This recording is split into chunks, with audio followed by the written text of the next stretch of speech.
Hello, in this video we're going to be talking about macromolecules and giving you some general information. Let's not waste any of your time. Let's get right to it.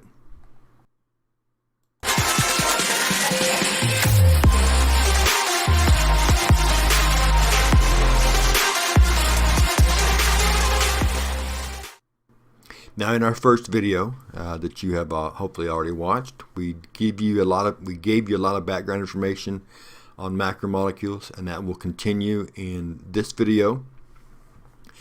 In this video, we're going to focus on making sure that you understand what monomers are and polymers. They're pretty simple concepts, but until you hear them and see some examples, that's our goal for this one. As you can see on my screen, this slide is about monomers. Now, monomers again is a word that you're going to hear like polymers a bunch throughout the school year and semester. But a monomer is a simple subunit, okay, that builds larger molecules. Mono means one. You can think of it just like a cell or an atom that we talked about in chapter 2.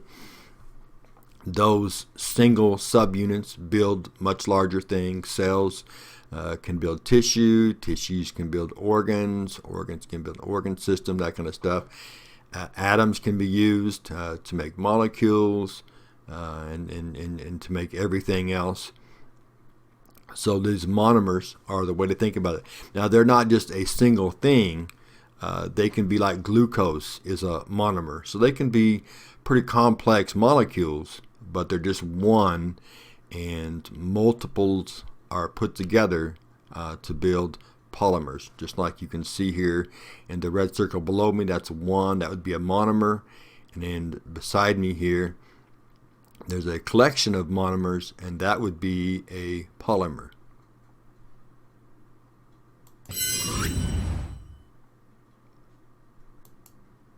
Okay. Now, this is something that you're really going to need to know, not only just for the test, but just in information in general, to have a good understanding of each of these 4 types of macromolecules. But these are the monomers.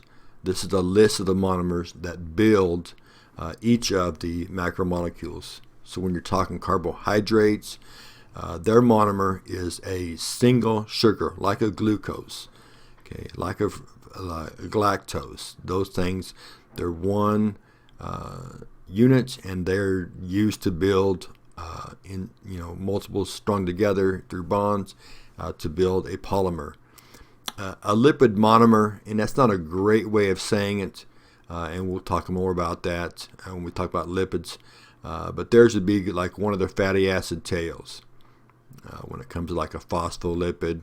But those tails, we'll talk a bunch about those tails. They've got some pretty unique properties that we'll get into.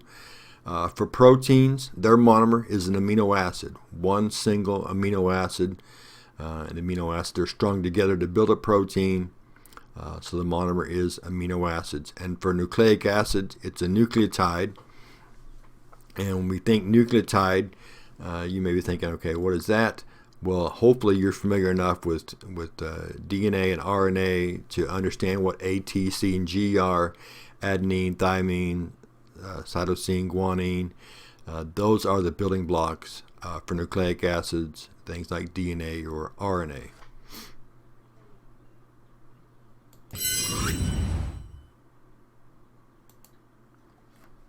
Okay, now we're talking polymers. Again, pretty simple, complex concept, but this is the polymer. You can see a string of individual red circles. Each of those red circles is a monomer, a single subunit, but when they're put together, they form a polymer. Now, traditionally, poly means many, but in this case, it just means more than one. One would be a monomer. When you have more than one, now you have a polymer. And again, a polymer is just a collection of monomers.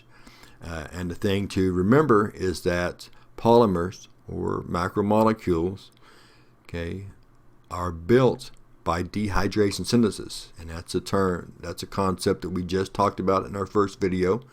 And again, another reference point to it, again, dehydration synthesis, the idea of two monomers, each with those OH attachment points, those trailer hitches that will come together. A water molecule will leave. In other words, an OH on one monomer and an a hydrogen on the other monomer will leave, forming a water molecule, and then they will bond together with the attaching element.